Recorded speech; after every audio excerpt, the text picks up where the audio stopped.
আজ তোর বৌদিকে নিয়ে এই সংসার থেকে আলাদা হয়ে যাচ্ছে। আজ থেকে তোদের সঙ্গে আমাদের সমস্ত সম্পর্ক শেষ। ছেড়ে থাকতে তোমার কষ্ট হবে, কারণ এতদিনের গুপ্ত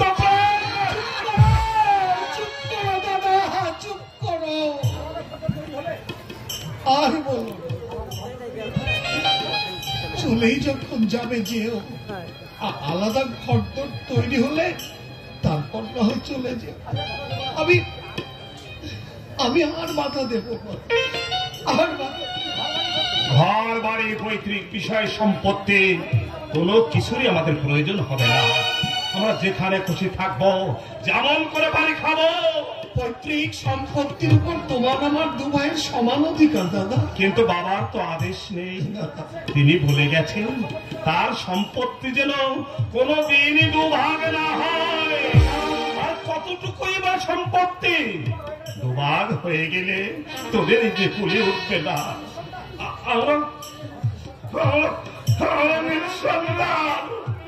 আমাদের কথা তুই ছেড়ে দে, কোন রকমেই চলে যাবে আমাদের। চলো চলো বকুল। না, এভাবে আমি তোমাকে যেতে দেবো না। আর যেতেই যদি হয়, এই আমি তোমার সামনে বুক পেতে দাঁড়ালাম, আমার গলায় পা তুলে দিয়ে তুমি আমার বৌদিকে নিয়ে চলে যাও।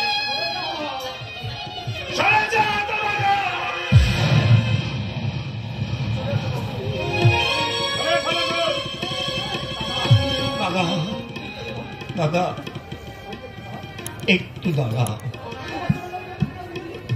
একটু দাঁড়া। যাবার আগে আমার চোখের জলে আমি তোমাদের পা ধুয়ে দিই দাদা।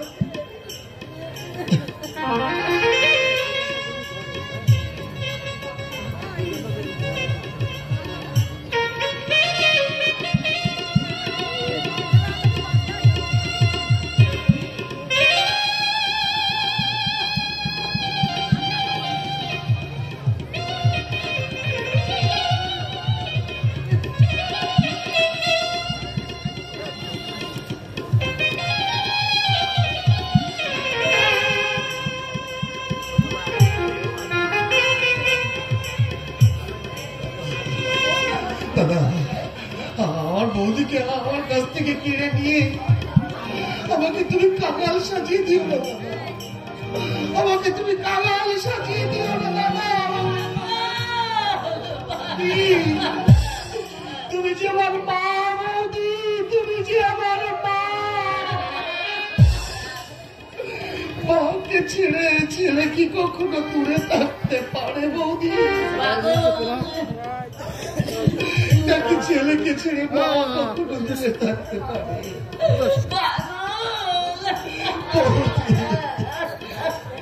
দেখি জল যে তোমার গা পড়ে যাচ্ছে। পথে যাদের ডাকছে, জ্বর অসুখের ভয় করলে তাদের চলে না। চলে এসো বকুল।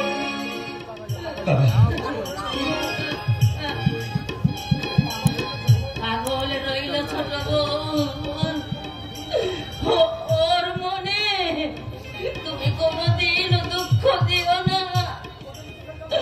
ও যদি চোখের জল ফেলে, আমি যত দূরেই থাকবো না কেন, আমি ওর কান্নার শুনতে পাবো। ও যে আমার বুকে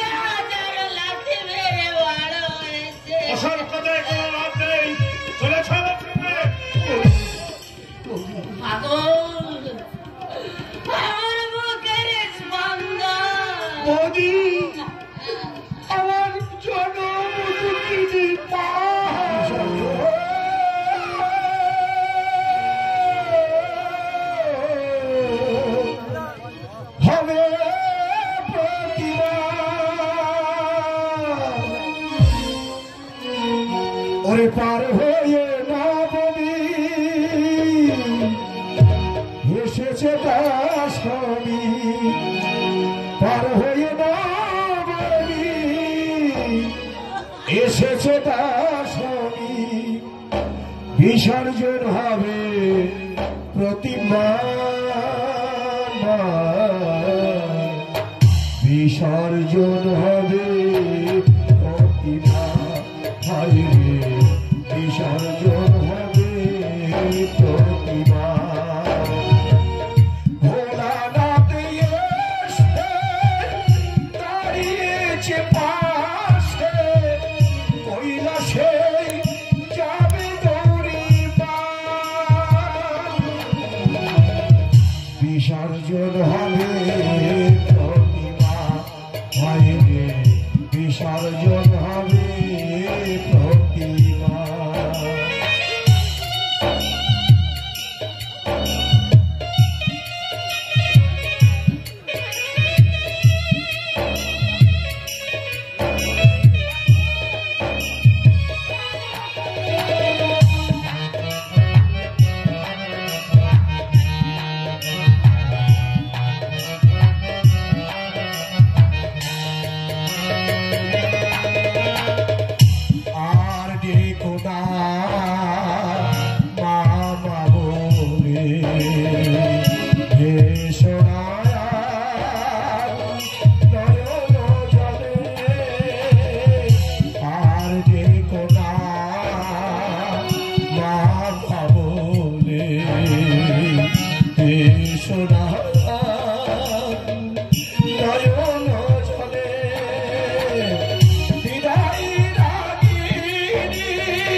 বিসর্জন হবে প্রতিমা বিসর্জন হবে প্রতিমা পার হয়ে নবী এসেছে দাসী পার হয়ে নবী এসেছে দাসী বিসর্জন হবে প্রতিমা বিসর্জন হবে প্রতিমা বিসর্জন হবে প্রতিমা প্রতিমা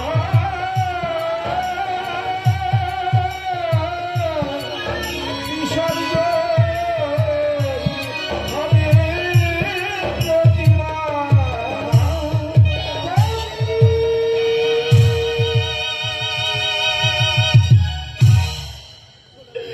চলে গেল গোপিতা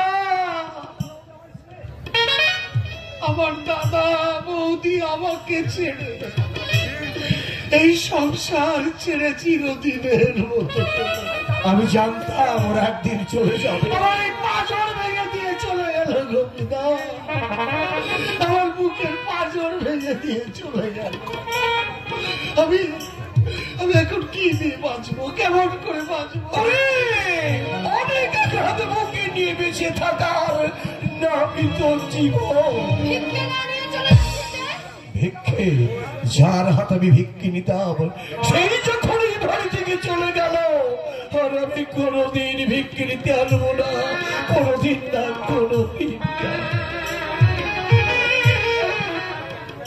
দাদা বৌদিকে দিয়ে কত মধুর স্বপ্ন এঁকেছিলাম এই মনে আজ সব স্বপ্ন দুঃস্বপ্ন হয়ে শূন্যে মিলিয়ে গেল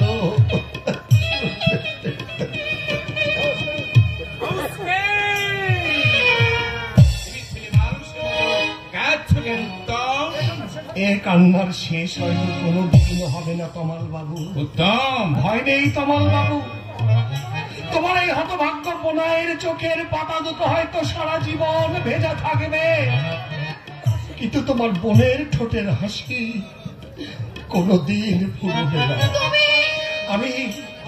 আমি তোমাকে দেখছি আর অবাক হয়ে ভাবছি নীলিমা ওই ভগবান তোমাকে কি উপাদানে তৈরি করেছে মন্দির শূন্য করে দেবী দেবী চলে গেল অথচ তোমার চোখ থেকে এক ফোঁটা জল গড়িয়ে পড়লো। তোমার মাথাটা নুয়ে তাদের পায়ে তুমি একটা প্রণাম পর্যন্ত করলে না। বাহ বারে পাশালি, বাহ, অশেষ অশেষ ধন্যবাদ, ধন্যবাদ। বই গেছে আমার প্রণাম করতে, পায়ে কত ধুলোবালি আছে তার ঠিক নেই। Right you are. এবার তোর আশা পূর্ণ হয়েছে, কাল সকালের ট্রেনেই কিন্তু আমাদের বাড়ি ফিরতে হবে। কিন্তু দাদা, আবার কোন প্রবলেমের সম্মুখীন হলে চিঠি দিয়ে আমাকে জানাস, আমি এসে তোর সব সমস্যার সমাধান করে দিই। সে আমি জানি দাদা, যত বড় শক্তিশালী শিকারী হোক না কেন, তোমার চক্রান্তের একটা মাত্র বন্দুকের গুলিতে তাকে ঠান্ডা হয়ে যেতে হবে। বহু জন্মের পুণ্য ফলে তোমার মতো দাদা পেয়েছে, তাই সে আজ গর্বিত, সে আজ ধন্য।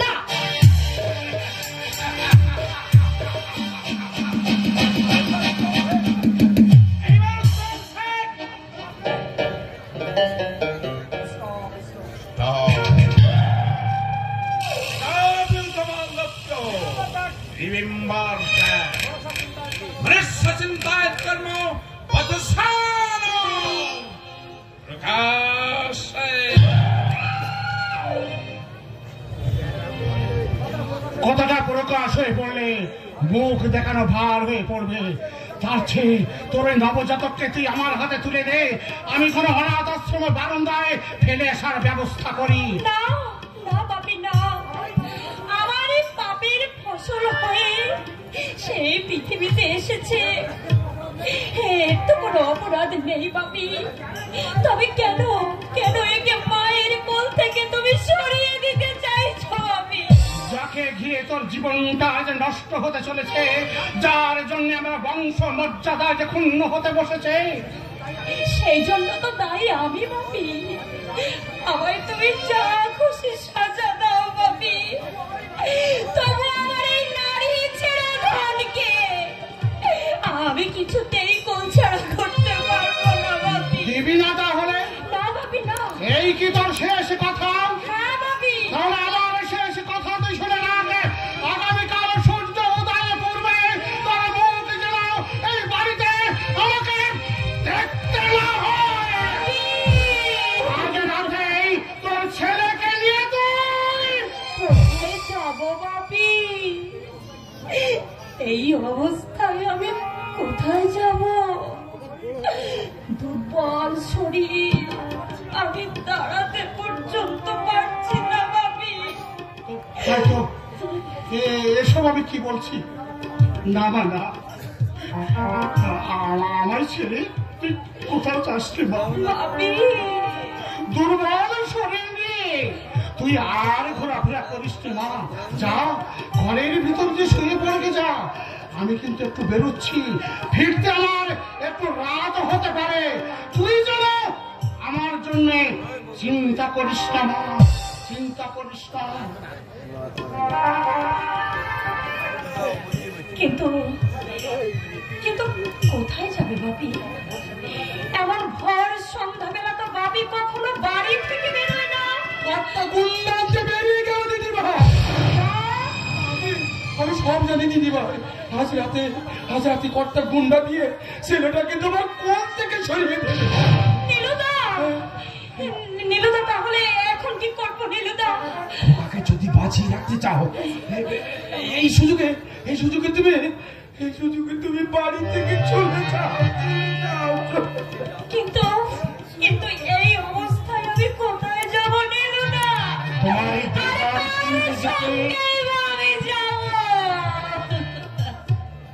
তোমার দাদার সঙ্গে যেতে আপত্তি আছে রে বোন? চন্দনদা তুমি? হ্যাঁ রে বোন, সকালে বাজারে নীলুদার মুখে সব কথা শুনে আমি দাদার উপযুক্ত কর্তব্য করতে এসেছি। চন্দনদা তুমি যদি রাজি থাকো, আমি হাসি মুখে তোমার আর তোমার ছেলের সব দায়িত্ব আমি গ্রহণ করবো। দিদি ভাইকে তুমি তোমার বাড়িতে নিয়ে যাবে চন্দন বাবু? বাবার আমি তেজ্য পুত্র নীলুদা, ঘর বাড়ি যে আমার কিছু নেই নীলুদা। তাহলে তোমরা থাকবে কোথায়? তোমাদের চলবে কি করে? অসংখ্য নিঃস্ব হারার দল যেখানে থাকে তাদের চলছে যেমন করে। প্রয়োজন আমি রিক্সা টানবো, আমি মোট বইব। একেবারে দুধ দিয়েছে দিদি ভাই। ও দিদি ভাই, হাত দেরি করো না, কোথায় এসে পড়লে সর্বনাশ হয়ে যাবে। বেশ, তবে তাই হোক মিতুদা। ভগবানের নাম নিয়ে আমি আমার দাদার সঙ্গে অজানার পথে পাড়ি দিচ্ছি নীলুদা। দিদি ভাই, আমাকে একটু পায়ের ধুলো দাও নীলুদা। দিদি ভাই, সামান্য ভিত্ত আমি। চাকরিটাই তোমার বৃত্তের নীলুদা, কিন্তু হৃদয়টা তোমার দেবতা। আমার দিদি ভাইকে তুমি রক্ষা করো ভগবান, আমার দিদি ভাইকে। নীলুদা, আমি যাওয়ার আগে বাপির জন্য একটা চিঠি লিখে রেখে যাব। বাপিকে তুমি চিঠিটা দিও নীলুদা। আমার সন্তানকে তুমি আশীর্বাদ করো নীলুদা। যদি আর কখনো দেখা না আমি দিদি ভাই, নিশ্চয়ই দেখা হবে। চন্দনদা, এসো চন্দনদা। বিদায় বাপি, বিদায় স্বর্গবাসী মা, বিদায়।